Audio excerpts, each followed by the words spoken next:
Let me be completely upfront with you. Most people lose money in the market not because they picked the wrong stocks, but because they never understood the four vehicles that actually move money: ETFs, index funds, mutual funds, and hedge funds. These four things determine whether your money grows quietly while you sleep or whether someone else gets rich off your ignorance. And today we are fixing that forever.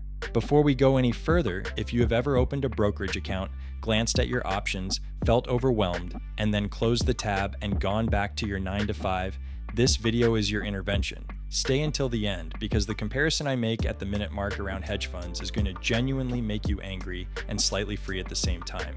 Let us start at the foundation, because everything builds from here. Imagine you and 9 friends decide to pool your money together to buy a pizza restaurant. You each throw in a different amount. You each own a slice of that restaurant proportional to what you put in, and someone manages the whole operation. That right there is the core concept behind every single fund we are talking about today. The difference is who is managing it, how they manage it, what they are buying, and most importantly, how much of your money disappears in fees before you ever see a return.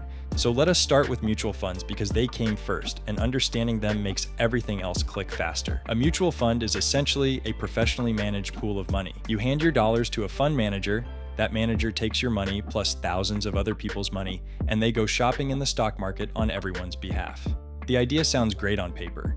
You get a professional, experienced investor making decisions for you. The problem starts when you look at the numbers. Actively managed mutual funds charge what is called an expense ratio. This is an annual fee taken directly from your investment. It sounds small, something like 1 to 2% per year, but here's the part that stings.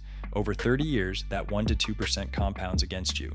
You are not just losing that fee on the original investment, you are losing it on all the growth that money would have generated. Studies have shown that the overwhelming majority of actively managed mutual funds do not even beat the basic market average over a long enough period.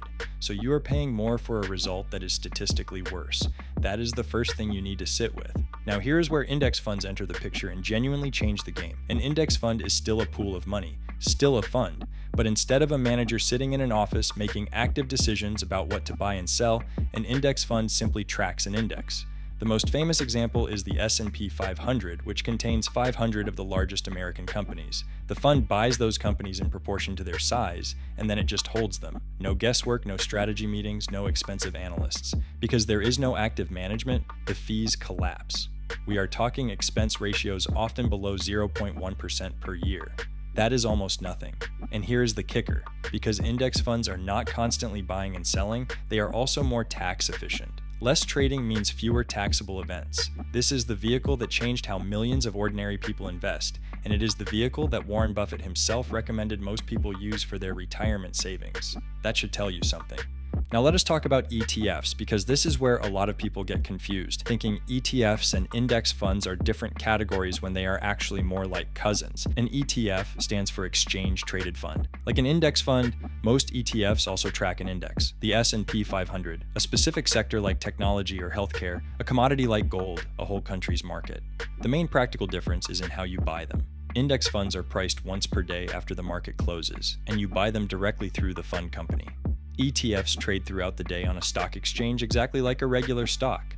You can buy one share of an ETF at 9:30 in the morning and sell it at 2 in the afternoon if you want. This makes ETFs extremely flexible. They also tend to have very low fees, just like index funds, and they are accessible to almost anyone. You do not need a minimum investment threshold the way some mutual funds require.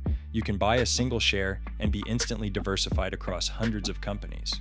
That accessibility is genuinely powerful, and platforms like eToro make it even simpler to start building with ETFs without needing a finance degree to navigate the interface. Now here is where the conversation gets dark: hedge funds. If index funds and ETFs are the honest workhorses of the investing world, hedge funds are the velvet rope VIP section where the rules are different and not necessarily in your favor.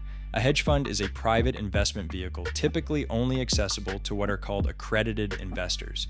In the United States, that means people with a net worth over $1 million or income above $200,000 per year. Why the restriction? Because hedge funds can use strategies that are legally off limits in public funds. We are talking short selling, options, leverage, concentrated bets on single assets. The fee structure alone should make you raise an eyebrow. The traditional hedge fund model is called 2 and 20. 2% of your total assets every single year, regardless of performance, plus 20% of any profits they generate. If a hedge fund manages your $1 million and earns a 10% return, giving you $100,000 in gains, they take $20,000 of that immediately. Plus, they already took $20,000 as the management fee. You made $100,000 and you handed $40,000 back to the fund manager before you saw a cent. And remember, most hedge funds do not consistently beat the market either. Now, why does this matter for you specifically? Because the financial services industry spends a lot of money making you feel like the complicated, expensive option is the sophisticated choice, and the simple, cheap option is for people who do not know what they are doing. That framing is completely backwards. The research is almost unanimous. Low cost, diversified, long-term investing through index funds and ETFs beats complex, expensive strategies for the average investor over time. Simplicity wins, time wins, consistency wins. So how do you actually start? This is the part where I am going to be direct with you. Knowing this information is worth nothing if you never take the first step. Analysis paralysis is the silent wealth killer. People spend years learning and preparing while their money sits in a savings account, being slowly destroyed by inflation. Action beats perfection every single time in investing. Here is where I want to talk to you about eToro specifically, because I think it genuinely solves one of the biggest friction points in getting started. eToro is an investing platform linked in the comments below, and it is built for people who want to actually participate in the market without unnecessary complexity. You can browse and invest in ETFs directly, you can copy the portfolios of real investors with transparent track records, and the onboarding process is designed so that someone who watched this video for the first time today can be making their first investment before the day is over. But here is what I actually want you to think about. ETFs bought today on a platform like eToro start working for you today. The barrier to entry has never been lower in the history of retail investing, and eToro is one of the most accessible doors into that world. There is a link in the comments, and I genuinely encourage you to click it, explore the platform, and take 20 minutes to start. Let me bring this all together, because I want you to leave this video with clarity, not just information.